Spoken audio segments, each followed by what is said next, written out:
జై శ్రీమన్నారాయణ. ఏరుకొలవడ వెంకటరమణ గోవింద గోవింద. ఆపద ముక్కుల వాడ అనాథ రక్ష గోవింద గోవింద. వెంకటేశ పాహిమాం శ్రీనివాస రక్షమ రక్ష రక్ష జనార్దన రక్ష రక్ష స్వామి. నేను ఇప్పుడు ఒక అద్భుతమైన స్టోరీ చెప్తాను. తప్పకుండా లైక్ చేయండి, షేర్ చేయండి, బెల్ ఐకాన్ నొక్కండి, 10 మందికి షేర్ చేయండి.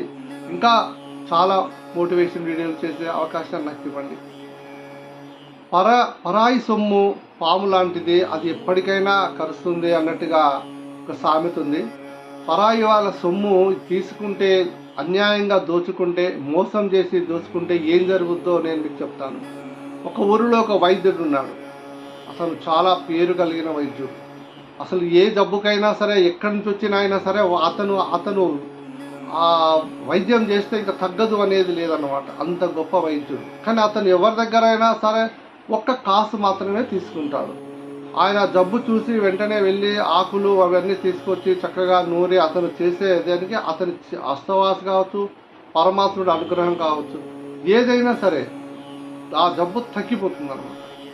అంత గొప్పగా ఉంటే భార్య ఎప్పుడు పోరు పెడతా ఉంటుంది. ఏంటి నువ్వు ఒక్క కాసు తీసుకుంటావు ఏమిటి, వాళ్ళ జబ్బుతో వచ్చిన వాళ్ళని చాలా డబ్బులు అడగొచ్చు, నువ్వు తీసుకోవచ్చు. ఇప్పుడు ఈఆర్ఎం కార్పొరేట్ హాస్పిటల్ అవే కదా. మనం చిన్న దానికోసం మనం వెళ్తే మనం దోసేసుకుంటారు. కానీ మరి వాళ్ళని దేవుడు ఎలా శిక్షిస్తాడో శ్రీమన్నారాయణకి తెలియాలి. ఎందుకంటే బీద వాళ్ళని, బిక్కి వాళ్ళని ఏం చూడరు. వాళ్ళకి పేషెంట్ దొరికితే దొరికాడు, దొరికింది. చిన్న పిల్లల్ని కూడా ఆ పిల్లల్ని కూడా అడ్డం పెట్టుకొని డబ్బు దండుకోవాలని, లక్షలు తీసుకోవాలని, చిన్న పుండికి పోయినా, చిన్న దేనికి పోయినా లక్షలు. ఆ పాపం సొమ్ము తిని వాళ్ళు ఏం బాగుపడతారో ఆ శ్రీమన్నారాయణకే తెలియాలి. సరే, ఇప్పుడు మన కథలోకి వద్దాం.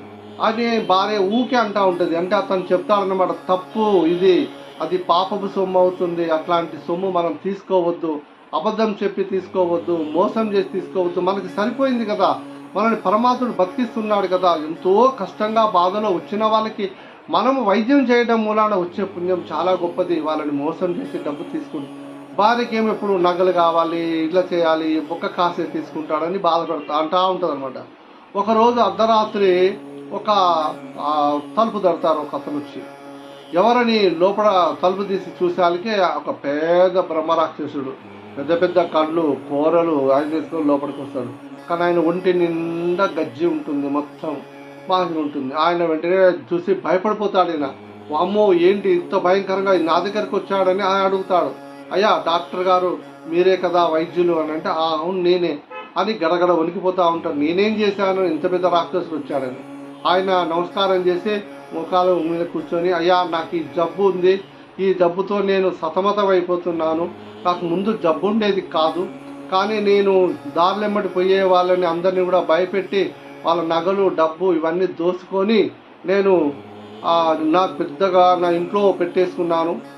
అలా పెట్టుకోవడం వల్ల చాలామంది నేను దోసుకునేటప్పుడు వాళ్ళు బాధపడటము, మొక్కటము, ప్రాధేయపడటం చేసినప్పటికీ నేను కర్ణ కఠోరంగా వాళ్ళని తిట్టి, వాళ్ళని ఎంతో బాధ పెట్టి, వాళ్ళని హింసించి ఆ డబ్బు, ఆ నగలు తెచ్చి ఇంట్లో వేసేసుకున్నాను.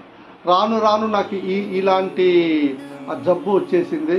ఇది ఎక్కడికి పోయినా, ఎవరి దగ్గరికి పోయినా కూడా ఎక్కడా తగ్గట్లేదు.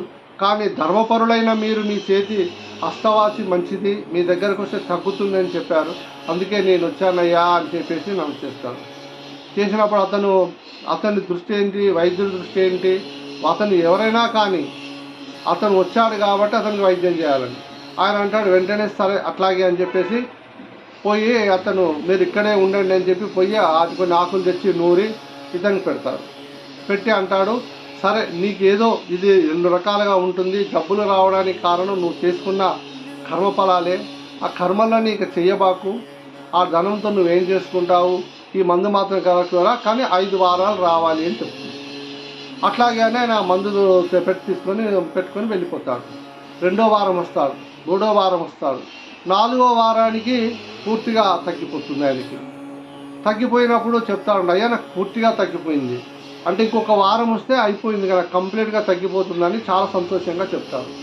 ఈ మాటలు ఆమె వినేసి వాళ్ళ భార్య, ఇతను బాగా డబ్బు తెచ్చి ఉన్నాయి, నా ఇంట్లో ధనం అంతా పెట్టానని చెప్పాడు కదా, అసలు పోదాము అసలు అని చెప్పేసి ఈ 4వ వారం వెళ్ళేటప్పుడు ఆయన వెనకాల వెళ్ళి ఆ ఇల్లు చూస్తుంది. చూసిన తర్వాత 5వ వారం ఇతను ఇటు రావాలి కదా. ఇతను ఇటు రావాలి అని ఇటు వచ్చేటప్పటికి ఈమె ఏం చేస్తుంది, మెల్లగా వెళ్ళిపోయి ఆ ఇంట్లోకి వెళ్ళిపోయి తలుపు తీసి చూడంగానే మొత్తం నగలు నాణ్యాలు రక్తంతో అంటుకొని ఉంటాయి అన్ని నగలు. ఇవన్నీ ఆమె ఒక పెద్ద బస్తాల కట్టుకొని గుంజుకొని మొయ్యలేనంత కట్టుకొని అట్లా లాక్కుంటా పీక్కుంటా చేసుకొని అది ఇంట్లో లోపల భర్తకు తెలియకుండా ఒక వెనక రూమ్లో దాచిపెట్టేస్తుంది. 5వ వారం అతను వచ్చేస్తాడు. వచ్చేయగా అతనికి ఇచ్చేదానికి పూర్తిగా తగ్గిపోతుంది. నువ్వేం భయపడద్దు, అయిపోయింది పూర్తిగా. అతను కూడా సంతోషపడి రాక్షసుడు కూడా నీకేమైనా ధనం ఇవ్వాలంటే, అయ్యా నేను ఎవరికి ట్రీట్ చేసినా ఒక్క కాసు మాత్రమే తీసుకుంటాను, ఒక్క కాసు ఇవ్వను. లేదు నీకు ఎంత వేస్తాను, నాకు వద్దు ఒక్క కాసే చాలుంటాను. అంటే నేను ఒక కాసు తీసి ఇచ్చేసి వెళ్ళిపోతాను.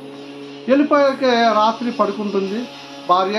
తెల్లారి ఆ భార్యకి లేవగా సేమ్ ఈ రాక్షసుడికి అయితే ఏ విధంగా అంత ఒళ్ళంతా పుళ్ళతోనే అయిందో ఆ విధంగా ఆమెకు కూడా అవుతుంది. అది చూసిన వెంటనే ఆ భర్తకు అర్థమైపోతుంది, ఏం చేశావు, సేమ్ నీకు ఆ రాక్షసుడికి అయినట్టుగా అయింది, ఆ బ్రహ్మరాజులాగా అయింది, నీకు ఏం చేశావు నువ్వు నాకు చెప్పానంటే ఆమె మెల్లిగా లేదు స్వామి, నేను ఈ విధంగా ఆ డబ్బు ఉందని నాకు చెప్పాడు, అతను అన్నాడు కదా, నేను వెళ్ళేసి అతను తెలియకుండా వెళ్ళి ఆ డబ్బు తెచ్చేసుకున్నాను అది తెచ్చేసి ఇక్కడ పెట్టారని చెప్తుంది. అప్పుడు ఓ ముద్దుముఖమా, నీకు ఆల్రెడీ వాడు చెప్పాడు కదే, నేను ఈ పాపాలు చేశా, నీ పాపాల మూలాన వచ్చిన ఈ ధనం వచ్చింది, ఈ ధనం దోచుకున్న ధనం నాకు ఇలా అయిందని. అట్లాంటి పాపంతో తెచ్చుకున్న ఆ ధనాన్ని నువ్వు తెచ్చుకుంటే నీకు పుణ్యం ఎలా ఉంటుంది, నీకు ఎలా బతుకుతాను అనుకున్నా, ఏం తింటావు అనుకున్నావు, అవి చూడు, తీస్తే అవి చూడు అంత రక్తంతో నిండి ఉంది, ఎంతమంది ఉసురు తగిలిందో.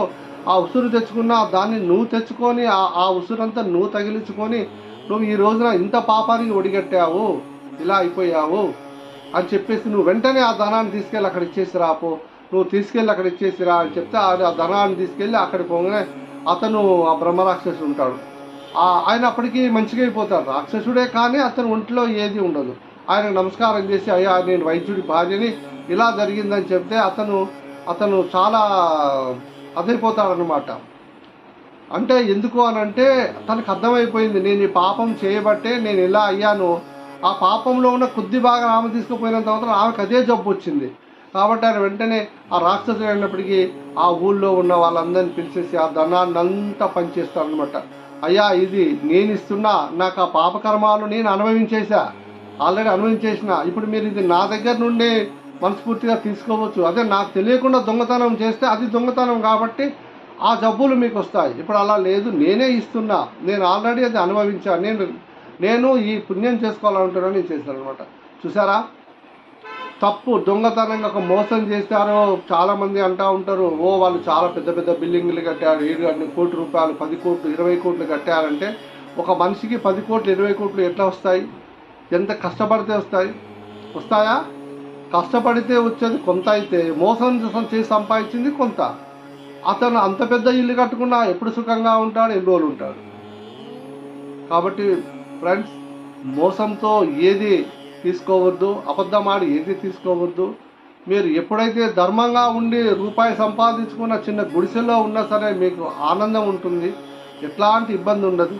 ఈ రోజుల్లో మనం పడే చిన్న అవి ఉంటాయి చూసారా, జబ్బులు రోగాలు, ఇవన్నీ కూడాను ఇవి పూర్వజన్మలో మనం చేసుకునే కర్మాలే.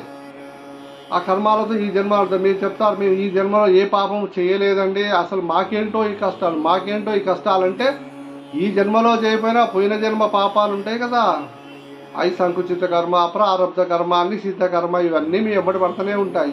కాబట్టి ఏది చేసినా ఆలోచించుకొని అప్పటికప్పుడు ఏదో అయిపోతుంది, అప్పటికప్పుడు ఏదో తినేయగలుగుతా, అప్పటికప్పుడు ఎవరు చూస్తారులే అంటే లేదు, చూసేవాళ్ళు ఉన్నారు, వాళ్ళు చూస్తూ ఉంటారు, రాస్తూ ఉంటారు, దాన్ని అనుభవించడానికి మళ్ళీ ఈ జన్మ, ఈ జబ్బులు, ఈ రోగాలు, హఠాత్ మరణాలు, ఇవన్నీ కూడా. ఈ వీడియో లైక్ చేస్తే షేర్ చేయండి. జై శ్రీమన ఏడుకొండ వెంకటరమణ గోవింద గోవింద, ఆపదముక్కుల వాడ అనాథరక్షక గోవింద వెంకటేశ పాహిమాం శ్రీనివాస రక్షమాం రక్ష జనార్దన రక్ష స్వామి.